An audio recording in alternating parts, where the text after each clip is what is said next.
Assalamualaikum warahmatullahi wabarakatuh. Apa kabar sahabat Al-Fatah yang dimuliakan Allah? Semoga kita dalam keadaan sehat, dilimpahkan rezekinya dan diberikan keberkahan dunia dan akhirat. Amin ya robbal alamin.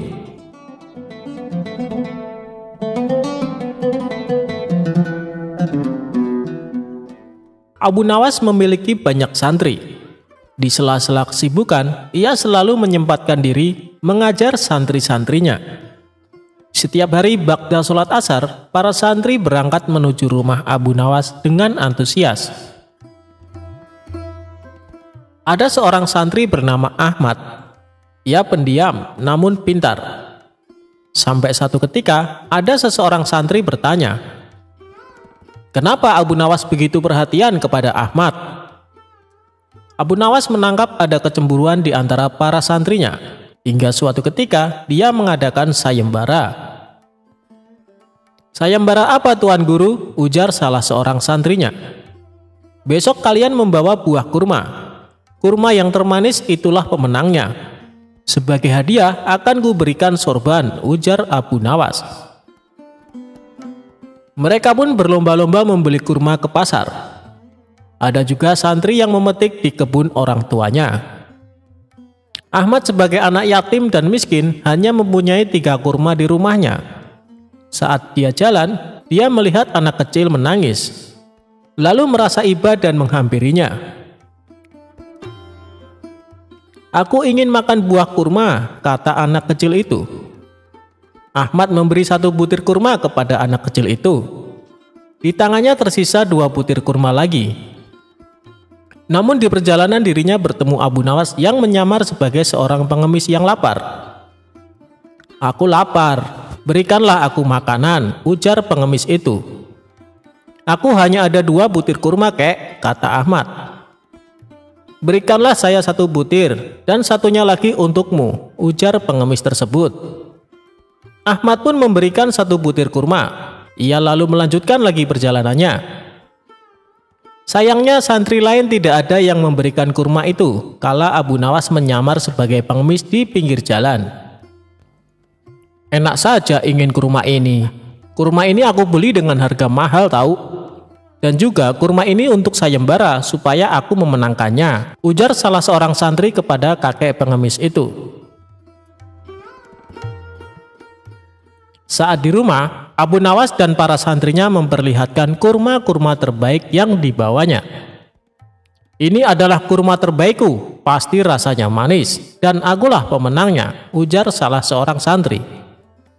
"Oh, belum tentu, pasti kurmakulah pemenangnya," ujar salah seorang santri menimpali lagi. Tiba-tiba Ahmad datang. Ia hanya membawa 1 kurma. Dirinya pun diejek. Ketika hendak membalikan badan untuk pulang, Ahmad dicegah oleh Abu Nawas. "Hei Ahmad, kesini. Jangan pulang dulu," tutur Abu Nawas. Abu Nawas pun bertanya, "Apakah mereka sudah membawa kurmanya?" "Sudah Guru," ujar mereka serempak. Santri-santri pun meletakkan kurma tersebut satu persatu termasuk Ahmad. Ketika pengumuman tiba, Abu Nawas mengatakan bahwa pemenangnya adalah Ahmad. Mereka pun banyak yang protes. Kurma jelek dan hanya 1 butir bisa menang. Nah, Abu Nawas pun menceritakan bahwa ia menyamar menjadi pengemis ketika mereka di perjalanan. Lalu santri yang memberikan sedekah kurma hanya Ahmad saja. "Memang buah milik kalian lebih bagus dan manis daripada milik Ahmad. Namun buah yang paling manis ialah kebajikan yang kita lakukan, terutama membantu orang yang kelaparan," ungkap Abu Nawas. Sekarang mereka paham kenapa Abu Nawas begitu memiliki perhatian lebih kepada Ahmad. Sebab Ahmad memiliki hati yang lapang untuk saling berbagi, meskipun dirinya sendiri sedang mengalami kesulitan.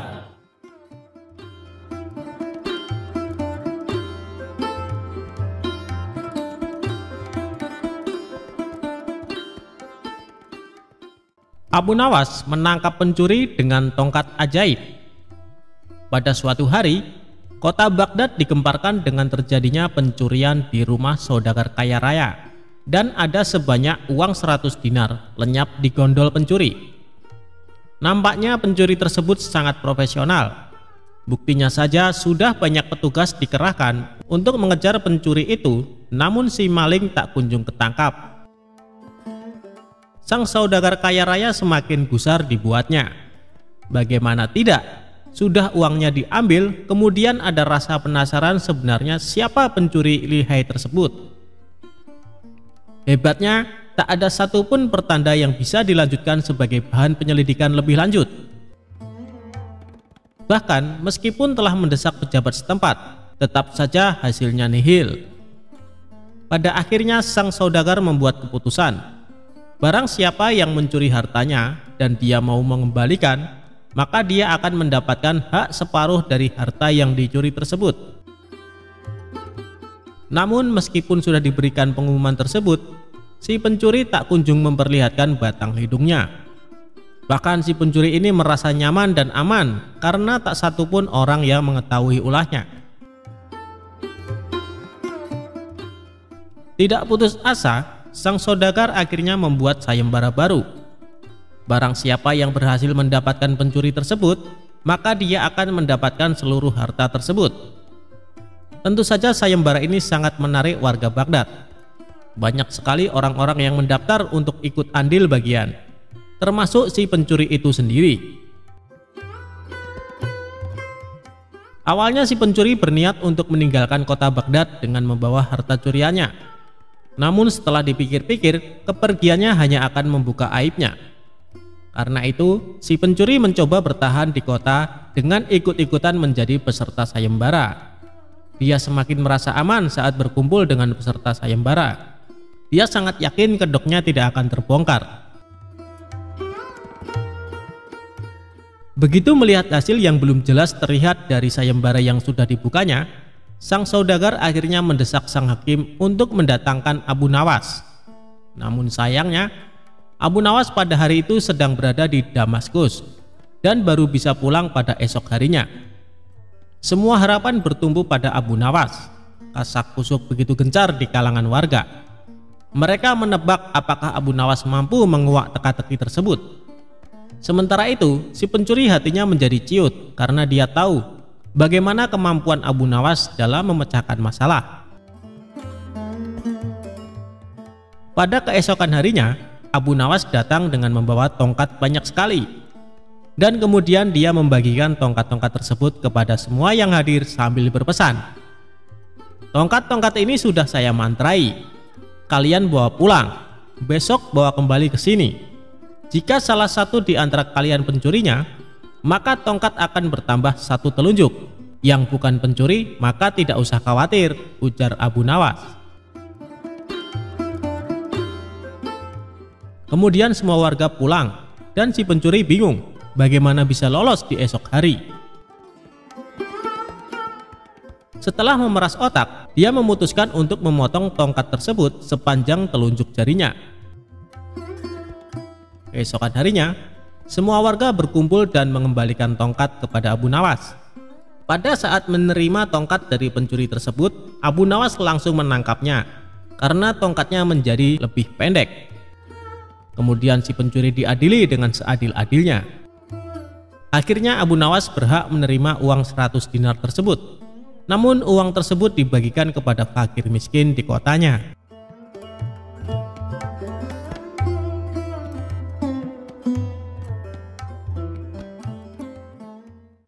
Abu Nawas jual arak.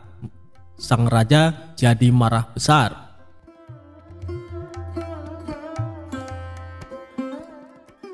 Selalu ada cara yang dilakukan oleh Abu Nawas untuk tidak dimarahi oleh baginda raja. Setiap perbuatan yang dilakukan pasti ada saja kesalahan yang membuat sang raja marah. Namun bukan Abu Nawas jika tidak bisa membuat sang raja menjadi marah karena perbuatan Abu Nawas. Abu Nawas sendiri menjadi terkenal karena puisinya yang jenaka dan lucu. Tidak berhubungan dengan tema-tema tradisional seperti tema padang pasir, tetapi juga berbicara tentang kehidupan kota dan menyanyikan kegembiraan meminum anggur. serta cinta dari anak laki-laki muda dengan humor nakal. Kisah Abu Nawas kali ini menceritakan sang raja marah besar karena kedapatan Abu Nawas menjual arak. Suatu saat Abu Nawas kepergok membawa botol arak berwarna merah dan sang raja menegurnya. Namun Abu Nawas menyangkal kalau dia membawa arak. Dia menyebutnya air susu yang pemalu. Kecerdasan Abu Nawas benar-benar menghibur Baginda Raja. Suatu ketika, sang raja murka melihat pekerjaan pengawal kerajaan tidak beres. Setelah diselidiki, para pengawal itu ternyata sedang mabuk-mabukan. "Wahai para pengawalku semua, sudah sering kuingatkan kau jangan sering mabuk-mabukan," ujar Baginda Raja. Para pengawal terlihat gemetar. Mereka menunduk, tidak berani menatap wajah sang raja karena merasa bersalah. "Ceritakan kepadaku, dari mana kalian mendapat arak itu?" tanya sang raja. Untuk beberapa saat para pengawal itu tidak mau mengaku. Namun setelah raja membentak, para pengawal pun mengaku. "Abu Nawaslah yang membawa arak itu, kami juga diajari mabuk-mabukan olehnya," ujar salah seorang pengawal. "Cepat bawa Abu Nawas ke hadapanku sekarang juga, kalau tidak kalian yang akan menerima hukuman dariku," ujar sang raja. Keesokan harinya para pengawal itu mendatangi rumah Abu Nawas yang sangat sederhana. Sesampainya di rumah Abu Nawas, salah seorang pengawal berkata, "Bawalah botol ini dan katakan ini semua atas perintahmu." "Tunggu dulu, dengan minuman arak ini aku pasti dihukum oleh raja," kata Abu Nawas. "Jika engkau lolos dari hukuman raja, aku akan memberimu sejumlah dinar," ucap sang pengawal. "Lalu apa keuntunganmu memberiku sejumlah dinar?" ucap Abu Nawas. "Jika engkau lolos dari hukuman raja, maka kami juga akan lolos dari hukuman raja. Gunakanlah kecerdasanmu mengelabui raja," kata pengawal itu. Akhirnya Abu Nawas pergi menemui Baginda Raja membawa arak dengan botol merah. "Wahai Abu Nawas, apa yang engkau pegang itu?" tanya Baginda Raja. "Ini susu, Baginda, rasanya enak sekali," jawab Abu Nawas seenaknya. "Bagaimana itu susu? Air itu berwarna merah, sedangkan susu berwarna putih bersih," kata raja. Sang raja pun mengambil botol yang dipegang Abu Nawas. "Betul sang Baginda, susu itu berwarna putih bersih. Dia berubah merah karena malu bertemu Baginda, dan berubah warna jadi merah merona," jawab Abu Nawas dengan mencoba mengambil hatinya raja yang rupawan. Sang raja pun tertawa sambil geleng-geleng kepala meninggalkan Abu Nawas. Meski ia tahu yang dibawa oleh Abu Nawas adalah arak. "Baiklah, aku maafkan kalian. Tapi jika kalian mengulangi lagi perbuatan kalian, maka hukumannya berlipat ganda," titah sang raja. Dan akhirnya sang raja pun mengampuni kesalahan para pengawal. Sedangkan Abu Nawas mendapatkan sejumlah dinar dari para pengawal karena telah berhasil melaksanakan misinya.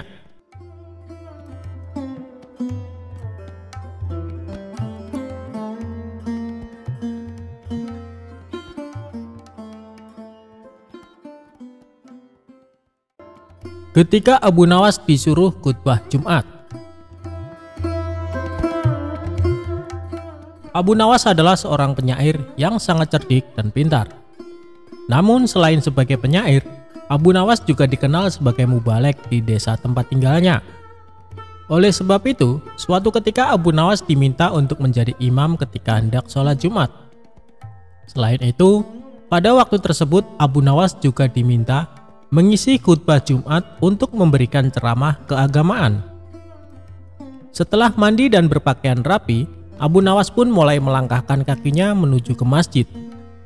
Ketika sampai di masjid, tidak lama kemudian terdengar suara azan. Tak lama berselang, datanglah masyarakat yang beragama Muslim dengan sangat ramai. Karena yang menjadi khotib kali ini adalah Abu Nawas, maka banyak sekali masyarakat Muslim yang datang ke masjid.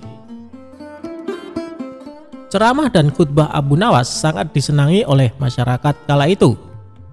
Sebab dalam setiap ceramah keagamaan yang disampaikan oleh Abu Nawas, sangat relevan terhadap isu-isu yang sedang berkembang. Akhirnya, waktu yang ditunggu para jamaah pun tiba. Abu Nawas naik ke mimbar dan segera memulai khutbahnya. Khutbah tersebut dimulai dengan salam dan berlanjut pada materi yang akan disampaikan oleh Abu Nawas. Namun, pada saat berkhutbah, Abu Nawas melihat para jamaahnya yang mengantuk bahkan sampai tertidur. Melihat hal itu, kemudian Abu Nawas berteriak, "Api, api, api!" dengan sangat keras. Hal tersebut sontak membuat para jamaah sangat terkejut dan berdiri mencari keberadaan api tersebut. Bahkan ada juga jamaah yang hanya saling pandang satu sama lainnya. Kemudian ada salah seorang jamaah yang menanyakan, "Di mana apinya?" kepada Abu Nawas. Walau ada jamaah yang berkata demikian, tapi Abu Nawas tetap melanjutkan khutbahnya. Kemudian keluarlah perkataan dari Abu Nawas, jika ada api yang dahsyat di neraka bagi mereka yang lalai dalam beribadah. Maksud dari teriakan api, api, api dari Abu Nawas adalah api neraka tersebut. Barang siapa yang lalai dalam beribadah, maka ia akan merasakan panasnya api neraka. Usai melakukan ceramah tentang api neraka, kemudian Abu Nawas menutup khutbahnya dengan lantunan doa-doa. Setelah itu, Abu Nawas memimpin sholat Jumat dengan khusyuk dan diikuti oleh para jamaah. Ketika salat, para jamaah masih teringat dan terngiang-ngiang dengan api neraka yang dikatakan oleh Abu Nawas dalam khutbahnya. Walau awalnya terkesan gagal dalam memberikan ceramah keagamaan karena banyak yang mengantuk dan tertidur, namun sesungguhnya Abu Nawas berhasil membuat para jamaah untuk selalu rajin beribadah. Sebab para jamaah selalu ingat dengan khutbah Abu Nawas, di mana saat itu ia mengatakan mereka yang malas beribadah akan merasakan panasnya api neraka.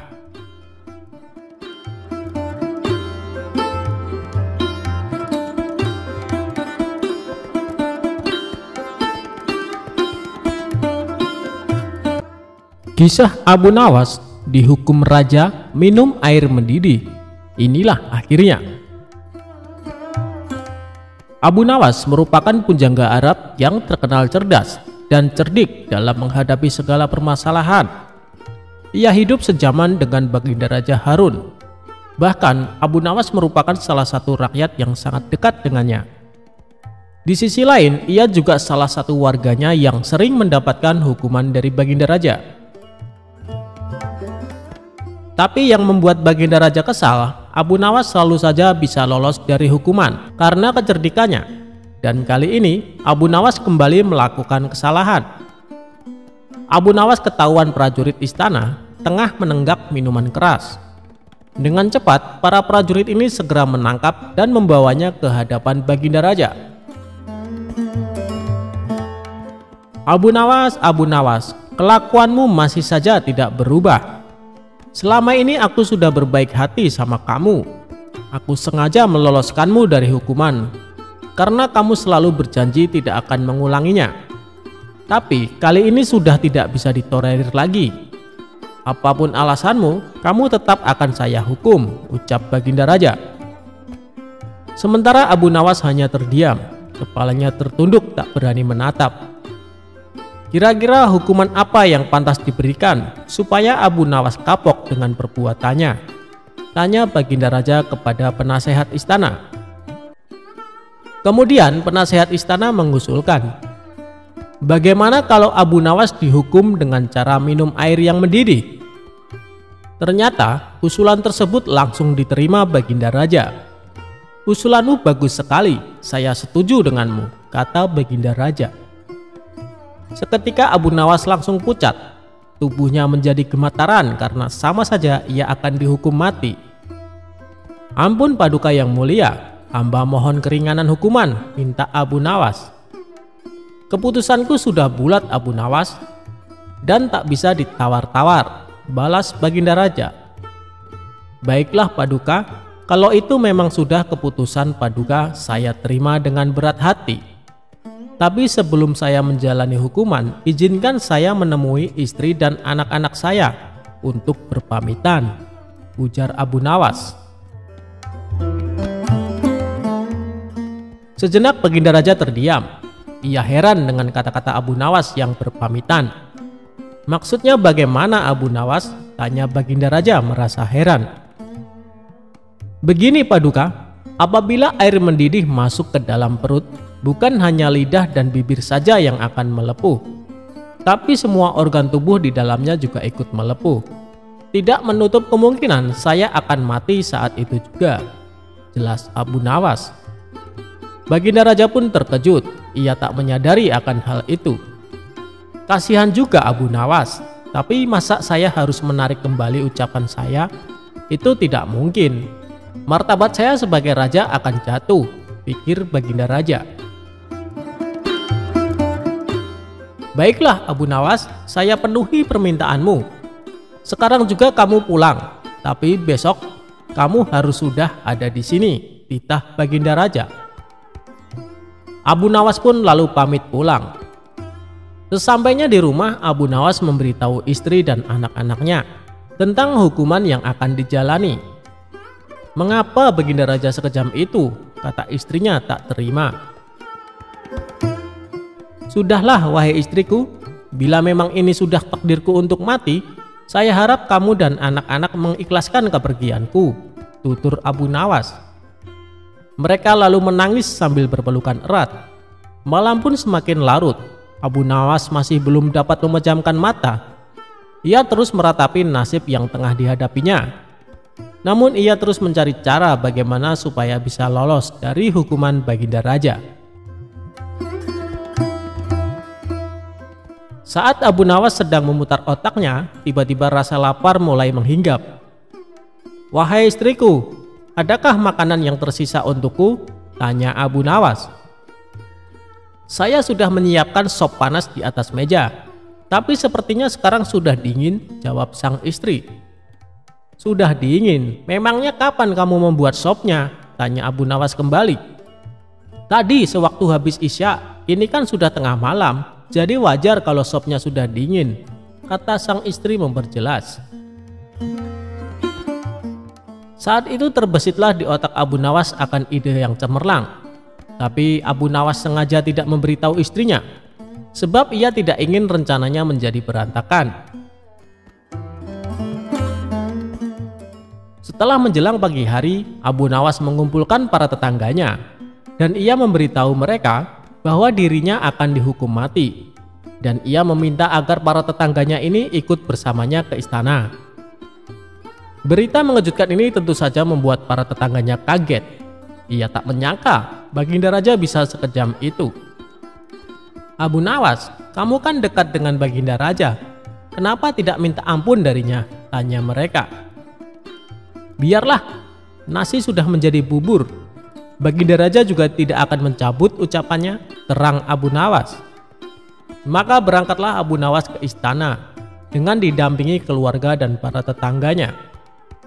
Melihat kedatangan Abu Nawas bersama orang banyak, Baginda Raja pun bertanya, "Hei Abu Nawas, kenapa kau bawa orang banyak sekali? Apakah kau hendak melawanku?" Dengan ekspresi wajah sedihnya, Abu Nawas menjawab, "Ampun Paduka, Paduka jangan salah paham. Mereka semua adalah tetangga saya Paduka. Mereka ingin melepas kepergian saya." Baginda Raja pun akhirnya tidak keberatan akan hal itu. "Baiklah Abu Nawas, apakah kau siap menjalani hukuman?" tanya Baginda Raja. "Saya siap Paduka, silahkan bawa kemari air mendidihnya," balas Abu Nawas. Lalu beberapa prajurit istana membawakan bejana yang berisi air mendidih ke hadapan Abu Nawas. "Sekarang kamu minum air mendidih itu Abu Nawas," kata Baginda Raja. "Siap Paduka yang mulia, tapi sebelumnya izinkan saya meminta maaf dan berpamitan kepada keluarga saya dan para tetangganya," pinta Abu Nawas. "Oh silakan," ucap Baginda Raja. Abu Nawas pun menghampiri istri dan anak-anaknya.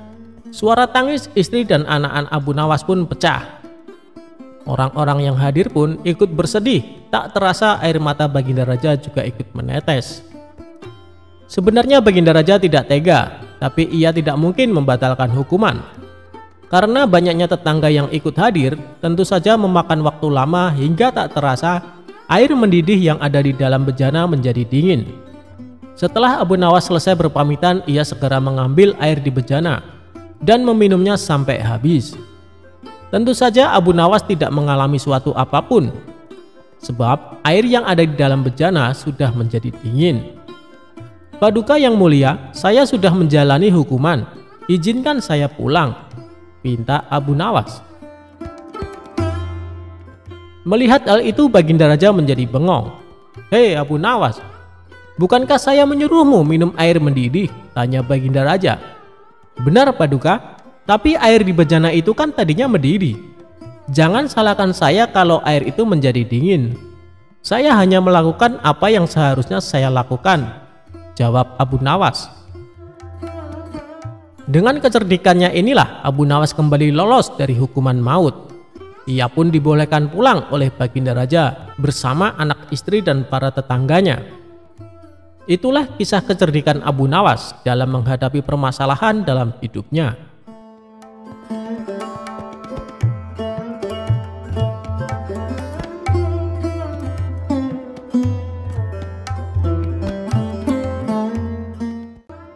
Abu Nawas menipu malaikat untuk menghindari pertanyaan kubur.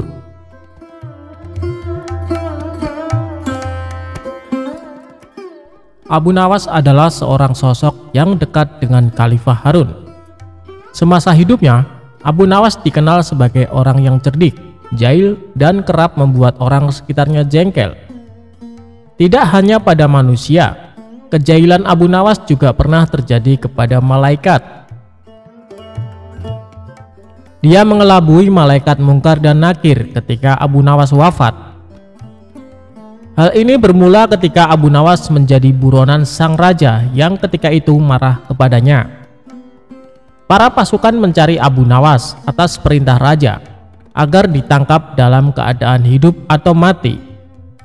Setelah mencari kesana kemari, pasukan sang raja nihil menangkap Abu Nawas dan kembali pulang ke kerajaan.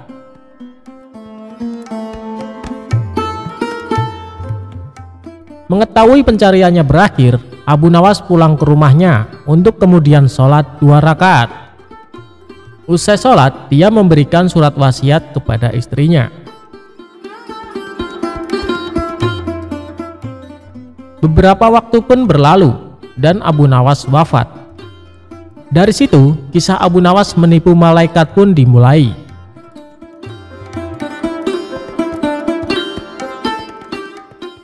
Sebelum wafat, Abu Nawas memberikan wasiat agar istrinya mengkafaninya. Alih-alih memintanya dengan yang baru, dia minta agar ketika wafat dipakaikan kain kafan usang, jelek atau lusuh. Kain kafan tersebut seolah-olah seperti kain kafan orang yang sudah lama meninggal.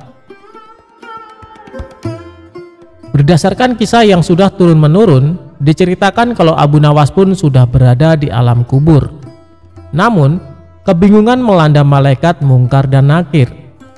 Tugas malaikat tersebut adalah menanyakan atau menguji keyakinan orang yang sudah meninggal. Mereka bingung karena arwah tersebut menggunakan kain kafan kotor dan lusuh, tidak seperti orang yang baru meninggal.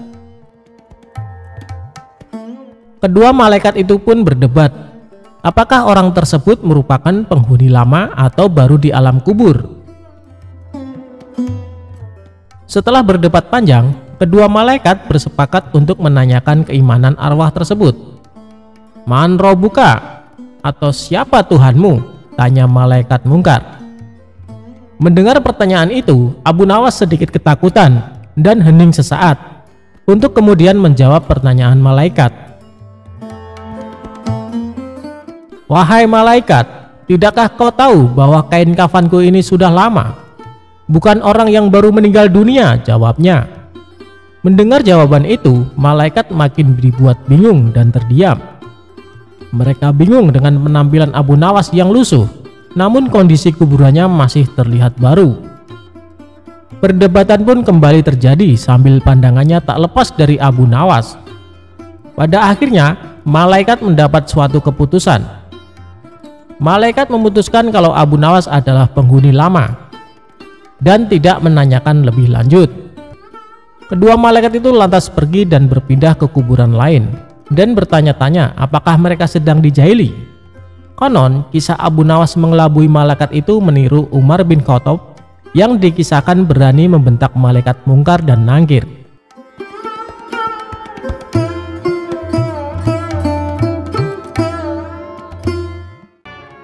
Abu Nawas kok ditipu? Ya ditipu balik pelakunya. Suatu kali, Abu Nawas memutuskan menjual satu-satunya keledai yang biasa digunakan sebagai kendaraan karena dia sangat membutuhkan uang. Istrinya pun menyetujui rencana itu. Dalam perjalanannya ke pasar hewan, dia bertemu seseorang. Orang itu lantas menanyakan harga jual ternak yang disebutnya sebagai kambing. Berkerutlah kening Abu Nawas karena orang itu menyebut keledainya sebagai kambing. Abu Nawas menyanggah bahwa hewan yang dibawanya bukanlah kambing, tetapi keledai. Seseorang tadi lantas menantang Abu Nawas untuk segera menjual hewan itu di pasar. Abu Nawas tentu akan memperoleh harga yang amat murah menurutnya. Abu Nawas meneruskan perjalanannya. Dia tak terlalu menghiraukan seseorang yang baru bicara dengannya tadi. Tak lama berselang ia bertemu seseorang lagi ketika dia sedang menunggangi keledainya. Dia menanyakan mengapa Abu Nawas menunggangi seekor kambing yang bukan merupakan hewan tunggangan. Abu Nawas tentu saja langsung menyangkal dan menyebut bahwa hewannya itu adalah keledai yang merupakan hewan kendaraan. Orang kedua yang bicara dengan Abu Nawas ini mempersilahkan Abu Nawas untuk menanyakan sendiri kepada orang-orang di pasar apakah hewannya itu kambing atau keledai. Kali ini Abu Nawas lagi-lagi tak ambil pusing soal kambing atau keledai. Abu Nawas berjalan lagi menuju ke pasar. Belum sampai di pasar, dia bertemu lagi dengan seseorang yang menyaksikan bahwa hewan yang dibawa itu merupakan keledai. Dia menanyakan kepada Abu Nawas, hendak kemanakah kambing itu dibawa? Abu Nawas jadi terperangah dan mulai ragu. Sudah 3 orang menyebut keledainya itu sebagai kambing. Orang ketiga ini terus meyakinkan bahwa hewan yang dibawa Abu Nawas merupakan kambing. Akhirnya di tangan orang keempat Abu Nawas menjual kambing itu dengan harga 3 dirham. Sesampainya di rumah, Abu Nawas mendapat omelan dari sang istri karena menjual keledai dengan harga sangat murah. Dia baru menyadari kalau dirinya baru saja kena tipu oleh kawanan orang yang telah bekerja sama.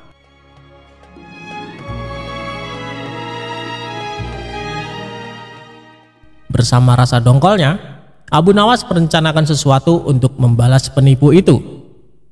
Dia cari kayu dari hutan dan direkayasanya seolah-olah merupakan kayu ajaib yang bisa mewujudkan apa saja yang diinginkannya.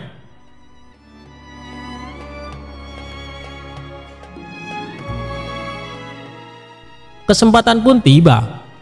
Suatu kali, Abu Nawas menyadari bahwa 4 orang yang menipunya sedang berada di satu lokasi dengannya. Aksi pun dimulai dengan menuju warung untuk makan. Usai makan, Abu Nawas yang merasa terus diperhatikan kawanan penipu tersebut menunjuk-nunjukkan tongkat kepada penjual dan langsung ngeloyor pergi tanpa membayar. Hal ini tentu membuat para penipu tertarik. Mereka mendatangi Abu Nawas dan menawar untuk membeli tongkat sakti itu. Kami bersedia membeli tongkat itu dengan harga tinggi, ujar salah satu dari mereka. Berapa? Tanya Abu Nawas pura-pura tertarik. 100 dinar, kata mereka. Mantap. Dengan berpura-pura berat hati, Abu Nawas melepas tongkat itu dengan harga 100 dinar. Wah, untung besar bagi Abu Nawas. Para penipu mencoba ke warung dan membayar makan dengan menunjuk-nunjuk tongkat ke arah si penjual. Namun sayang, keajaiban tongkat tak mempan. Ternyata, berdasarkan penjelasan si empunya warung, Abu Nawas bisa makan hanya dengan memainkan tongkat ajaib itu karena sebelumnya dia telah meninggalkan sejumlah uang di warung itu. Abu Nawas kok dilawan? Hahaha.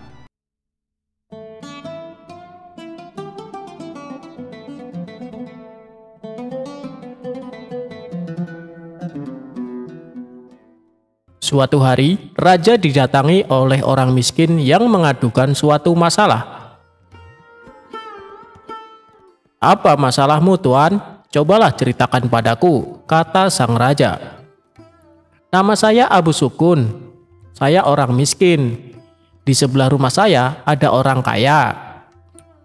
Orang kaya itu menyuruh saya membayar uang karena saya dituduh mencium bau makanannya tanpa izin. Bagaimana saya bisa menghindari bau makanannya, sementara rumahnya bersebelahan dengan rumah saya, tuanku?" kata Abu Sukun. "Apakah Anda sudah membawa kasus ini ke pengadilan?" tanya raja. "Sudah, tuanku, namun hakim telah menghukum saya untuk membayar 100 dinar atas permintaan orang kaya itu. Saya tidak punya uang untuk membayar sebanyak 100 dinar. Orang miskin seperti saya, dari mana saya mendapatkan uang sebanyak itu?" jawab Abu Sukun dengan sedih. "Jika hakim telah mengambil keputusan, itu artinya kau bersalah dan harus membayar dendanya," kata raja. Tiba-tiba Abu Nawas berbisik kepada raja. Raja mengangguk tanda setuju dengan Abu Nawas. "Besok saya akan pergi ke pengadilan untuk meminta masalah ini untuk dibicarakan lagi supaya mendapat keadilan," kata raja. "Sudahlah, aku akan membantumu. Baginda ingin masalah ini diselidiki dan diadili dengan baik," kata Abu Nawas kepada Abu Sukun. Tengah malam, Abu Nawas meminta raja untuk pergi ke rumah hakim. Tiba-tiba mereka mendengar percakapan di rumah hakim. Dengan cepat, Abu Nawas dan raja bersembunyi sambil mendengarkan percakapan dari dalam rumah hakim. "Saya mendengar raja ingin kasus saya dibawa ke pengadilan lagi. Ini uang 100 dinar saya berikan kepada Anda, agar kasus ini saya menangkan," kata si kaya. Raja pun terkejut dan marah. "Besok kita harus pergi ke pengadilan, dan tuanku harus menjadi saksi atas perbuatan mereka," kata Abu Nawas. Keesokan harinya di pengadilan. "Hakim, Abu Sukun telah mencium bau makanan dari rumah saya tanpa izin. Sebagai bukti, Abu Sukun semakin gemuk sementara saya semakin kurus. Itu tidak adil dan saya meminta Abu Sukun untuk membayar 100 dinar untuk bau makanan yang sudah dicium Abu Sukun," kata orang kaya. Di pengadilan, Abu Nawas adalah pengacara Abu Sukun. Abu Nawas berkata, "Hakim, tidak adil jika Abu Sukun dihukum hanya karena mencium baunya saja. Sedangkan orang kaya ini yang memakan makanan dan merasa kenyang. Agar adil, saya usulkan agar orang kaya ini dibayar dengan mendengarkan suara 100 keping dinar," kata Abu Nawas tegas. Sementara uang 100 dinarnya harus diberikan kepada Abu Sukun karena sudah difitnah. Dan hakim sendiri akan dihukum oleh raja karena memakan 100 dinar uang suap dari orang kaya, kata Abu Nawas. Hakim kaget dan sangat malu ketika tindakannya juga terungkap. "Benar Hakim, aku telah melihat dan mendengar dengan jelas tentang penipuanmu tadi malam," kata sang raja. Baginda Raja sangat terkesan dengan penjelasan Abu Nawas dan memecat hakim karena tidak jujur dan memakan suap. "Ingat, menjadi hakim kalau tidak benar dan adil akan dijebloskan ke neraka," kata Abu Nawas sambil memberi nasihat. Raja pun senang dan memberikan banyak hadiah kepada Abu Nawas.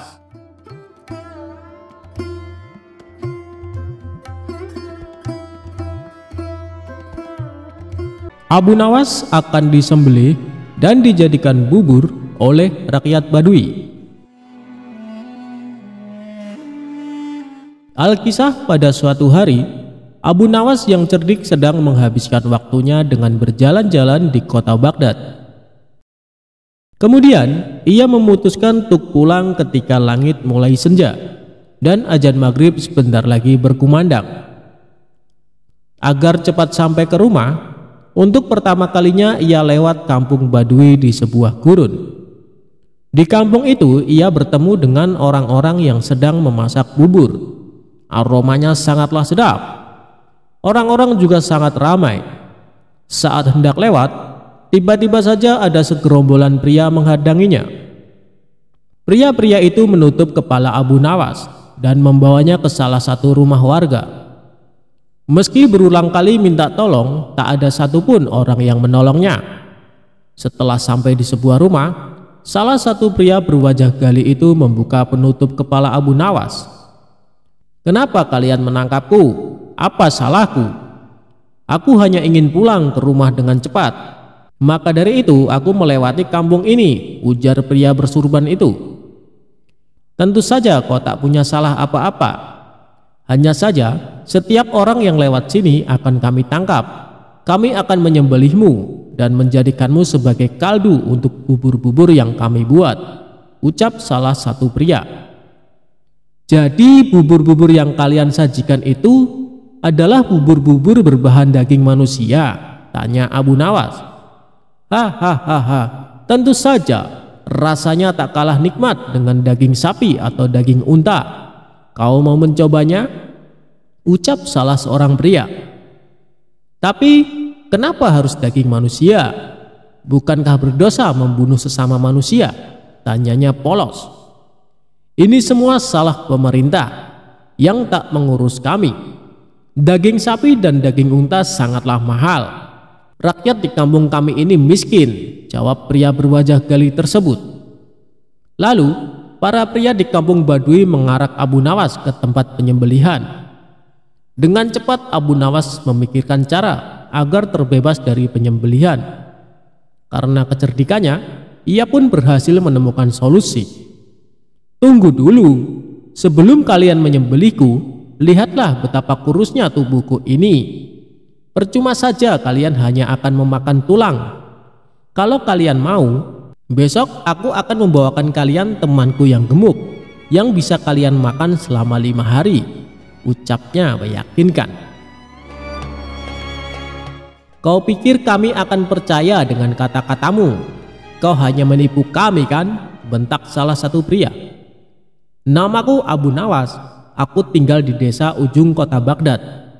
Jika aku berbohong, silahkan mendatangiku. Kalian tak akan menyesal bila melepaskanku kali ini, karena aku akan menepati janjiku," ucap Abu Nawas. Para pria di kampung Badui itu lalu berunding sejenak. Mereka lalu memutuskan untuk percaya dengan perkataan tawanan mereka. "Baiklah, kami percaya dengan perkataanmu. Besok bawakan kami temanmu yang gemuk itu. Maka kau akan kami bebaskan," ucap pimpinan kampung itu. "Baiklah, besok sebelum maghrib aku akan membawa temanku kemari," jawabnya. Mereka lalu saling berjabat tangan sebagai tanda janji. Akhirnya Abu Nawas pun berhasil membebaskan diri. Dalam perjalanan pulang, ia lalu memikirkan strategi selanjutnya agar benar-benar terbebas dari warga kampung Badui. Setelah berpikir sejenak, akhirnya ia berhasil menemukan solusi. "Aha, aku mendapatkan ide. Bukankah tadi para pria di kampung Badui mengatakan kalau Baginda Raja tak peduli pada mereka? Mending aku bawa Baginda saja ke sini. Ditambah lagi Baginda Raja sangat gemuk karena ia jarang bergerak," ujarnya dalam hati.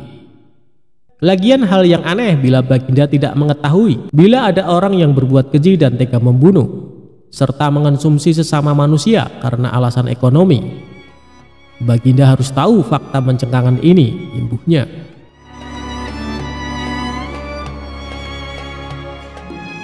Keesokan harinya, Abu Nawas menemui Baginda Raja. Setelah menundukkan kepala sebagai tanda hormat, ia lalu berkata, "Tuanku Baginda Raja yang mulia, hamba hendak mengajak Baginda ke tempat yang memiliki makanan sangat lezat." Di manakah itu? Makanan apa yang sangat lezat itu?" tanya Baginda Raja. "Di kampung Badui ada bubur yang sangat nikmat. Baginda akan menyesal bila tak mencicipinya," jawab pria cerdik itu. Karena suka makan, Baginda pun langsung menyetujui untuk berkunjung ke kampung Badui. Baiklah, aku akan datang ke sana bersama dengan para pengawal. Awas saja jika ternyata makanan tak enak, ucap Baginda. Tapi hamba sarankan Baginda tak mengajak para pengawal, sebab para rakyat di kampung tersebut tak suka keramaian, bujuk pria bersorban itu. Sebagai gantinya, hamba akan menemani dan melindungi Baginda ke sana, imbuhnya. Baiklah kalau begitu, ayo kita segera ke sana, ucap Baginda Raja. Mereka pun berjalan ke kampung Baduy. Sesampainya di sana, Abu Nawas mengajak Baginda Raja ke rumah warga yang kemarin hendak memenggalnya. Baginda, tunggulah di sini sejenak. Hamba akan menemui penjual bubur itu, ucapnya. Kemudian Abu Nawas ke rumah itu dan menemui para pria yang ternyata sudah menunggunya. Lihatlah, aku menepati janjiku. Kubawakan kalian orang yang gemuk sesuai janjiku kemarin, ujarnya. Para pria di kampung itu tidak tahu bila pria yang mereka hadapi adalah Baginda Raja. Dengan cepat, mereka lalu menyekap Baginda Raja. Dalam hati Abu Nawas berkata, jika Baginda pandai, maka ia akan menemukan cara terbebas dari para pria itu. Dan kalau bodoh, matilah ia disembelih. Sebelum para pria melakukan penyembelihan, Baginda pun berkata, tubuhku emang gemuk, tapi dagingku sedikit. Tubuhku ini kebanyakan berisi lemak, tak enak bila dijadikan santapan. Daripada menyantapku, mendingan aku bekerja saja menjadi pembuat peci. Aku bisa membuat peci yang bagus dan harganya mahal. Kalian bisa menjual peci buatanku ke orang-orang di istana. Mereka akan membelinya dengan harga mahal. Imbuh Baginda mencoba mengelabui warga kampung Baduy. Lalu, para kanibal itu pun setuju dengan saran Baginda Raja. Mereka lalu mengurung pemimpin istana itu di sebuah penjara. Baginda mulai membuat peci. Agar diselamatkan oleh para pengawal istana, Baginda memberikan sepucuk surat di dalam peci yang ia buat. Surat tersebut berisi, "Hai menteriku, tolonglah aku. Aku di kampung Baduy disekap oleh para warga di sini. Berapapun harga peci ini, tolong belilah, lalu selamatkan aku." Setelah itu, Baginda menyerahkan peci buatannya ke salah seorang pria. "Jual saja peci ini ke para menteri di istana. Mereka pasti menyukainya," ucap Baginda Raja. Di satu sisi, istana sedang gempar karena Baginda Raja tak kunjung kembali. Para pengawal istana telah mencari, tapi tak kunjung bisa menemukan sang raja. Mereka tak pernah menyangka bila raja mengunjungi kampung Baduy. Keesokan harinya, salah satu pria dari kampung Baduy datang ke istana. Ia menemui salah satu menteri dan menjual peci yang dibawanya.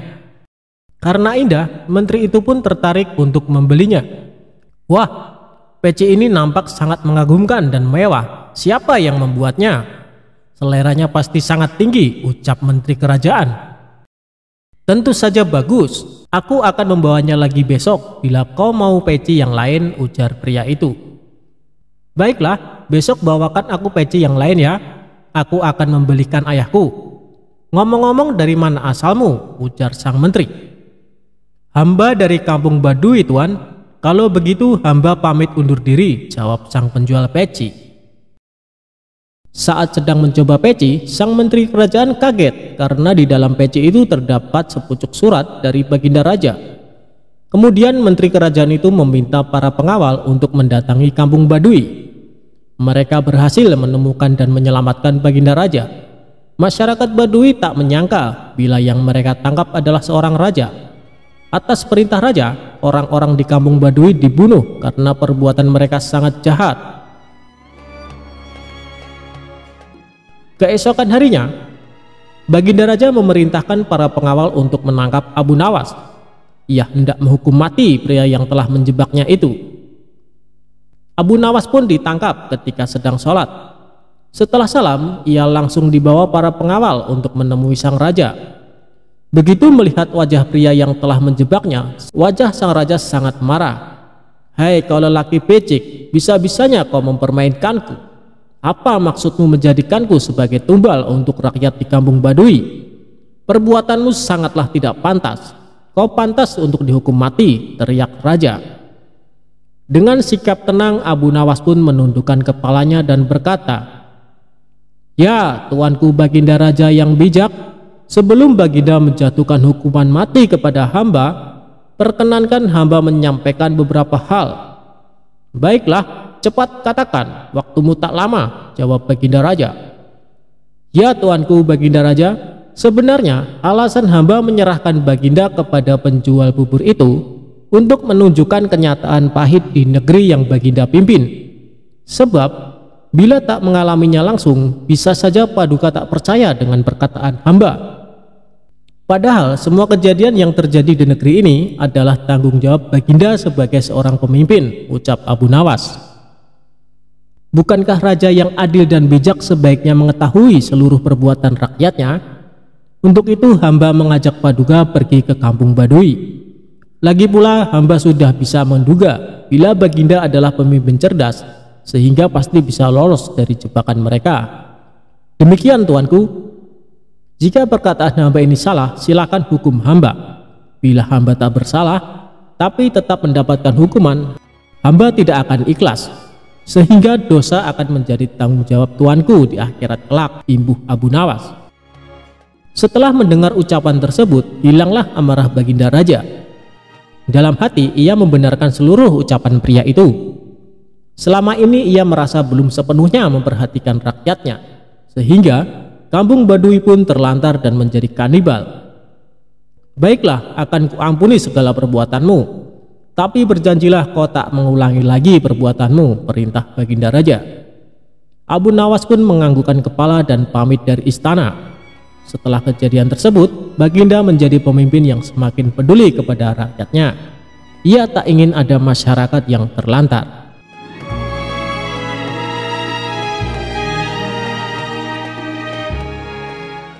Abu Nawas menjebak si tukang sihir.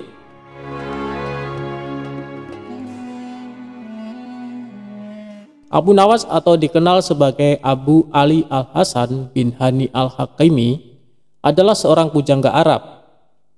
Abu Nawas dilahirkan di kota Ahvaz di negeri Persia. Dengan darah Arab dan Persia mengalir di tubuhnya. Abu Nawas adalah seorang ulama besar yang terkenal dengan kecerdasannya dan dipercaya sebagai wali Allah. Dikisahkan, Abu Nawas mempunyai burung nuri yang sangat lucu, dan Baginda Raja ingin memilikinya. "Kalau kau berniat menjualnya, jangan ditawarkan kepada orang lain. Tawarkan saja kepadaku.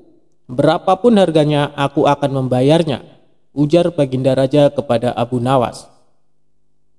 Abu Nawas tidak menjawab, dia hanya mengangguk. Tapi dalam hati dia berkata, "Mana mungkin aku menjual burung yang tidak berharga ini kepada Baginda," ucap Abu Nawas dalam hati. Keesokan paginya Abu Nawas datang ke istana. Dia datang dengan membawa burung nuri yang diinginkan Baginda itu. Abu Nawas tidak ingin menjualnya. Dia ingin memberikan cuma-cuma kepada Baginda. Tapi di pintu gerbang istana, 2 orang pengawal menahannya. "Siapa kamu? Ada keperluan apa menghadap Baginda Raja?" hardik kedua pengawal dengan wajah bengis. Rupanya, kedua orang pengawal istana tersebut adalah orang kepercayaan Perdana Menteri Abu Dahi yang selalu ingin mencelakakan Abu Nawas. "Aku hendak menyerahkan burung nuri ini kepada Baginda Raja karena beliau sangat menyukainya," jawab Abu Nawas. "Tinggal saja burung jelek itu di sini, biar aku yang menyerahkan kepada Baginda," ucap salah seorang pengawal. Abu Nawas pun menurut. Dalam situasi seperti ini, dia tidak mungkin melawan. Tapi suatu saat mereka pasti akan menemui perbuatannya. Oleh kedua pengawal kepercayaan Abu Dahi, burung nuri Abu Nawas ditukar dengan burung gereja. Setelah itu diserahkan kepada Baginda Raja. Perdana Menteri Abu Dahi yang melihat kejadian itu tersenyum simpul memuji hasil kerja anak buahnya. Berdebah, gigi Baginda gemertak menahan amarah. Dia merasa terhina oleh perbuatan Abu Nawas. Burung nuri yang diharapkan tapi burung gereja yang dikirimkan. Tanpa menunggu waktu, saat itu juga Baginda mendatangi rumah Abu Nawas. "Abu Nawas, kalau kau keberatan menjual burung nuri kepadaku, aku tidak apa-apa. Tapi jangan kau kirim burung gereja ke istana. Itu suatu penghinaan buatku," kecam Baginda dengan mata memerah menahan amarah. "Begini Baginda," tutur Abu Nawas mencoba meredakan amarah Baginda. "Istana Baginda telah kemasukan 2 orang penyihir yang menjadi penjaga pintu gerbang istana.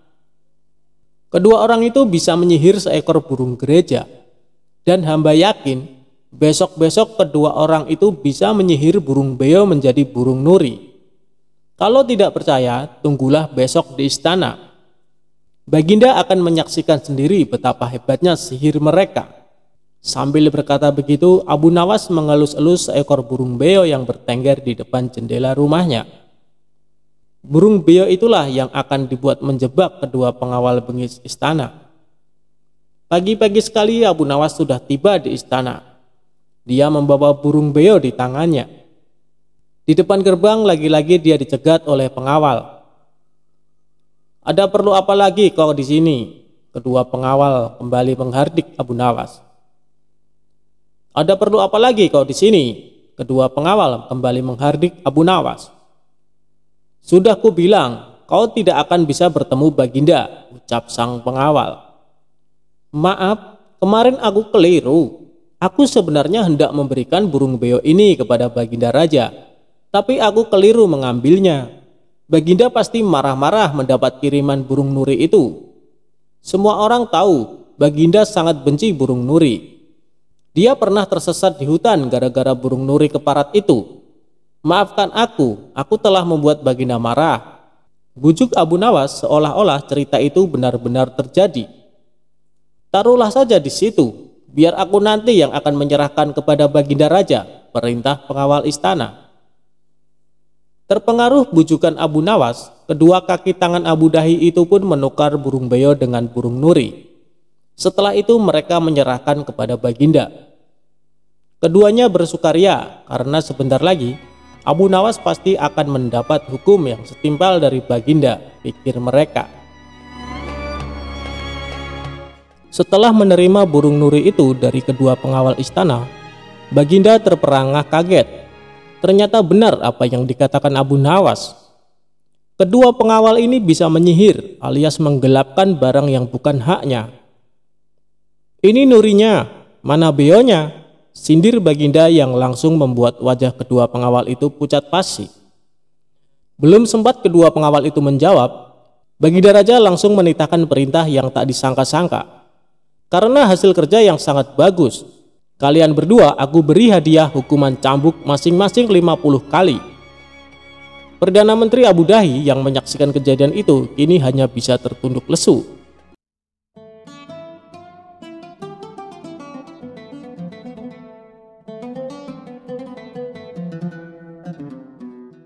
Abu Nawas terkenal dengan sosok yang jenaka, sehingga tak jarang masyarakat terhibur dengan tingkah lakunya. Abu Nawas merupakan tokoh sufi juga penyair kenamaan yang cerdik dan cerdas. Abu Nawas dan istrinya dikenal salah satu keluarga yang sangat harmonis, sehingga tak jarang dari masyarakat yang iri melihat keharmonisannya. Istri Abu Nawas juga dikenal warga sebagai wanita soleha, hingga pada akhir hayatnya banyak masyarakat pun merasa sedih ditinggalkannya.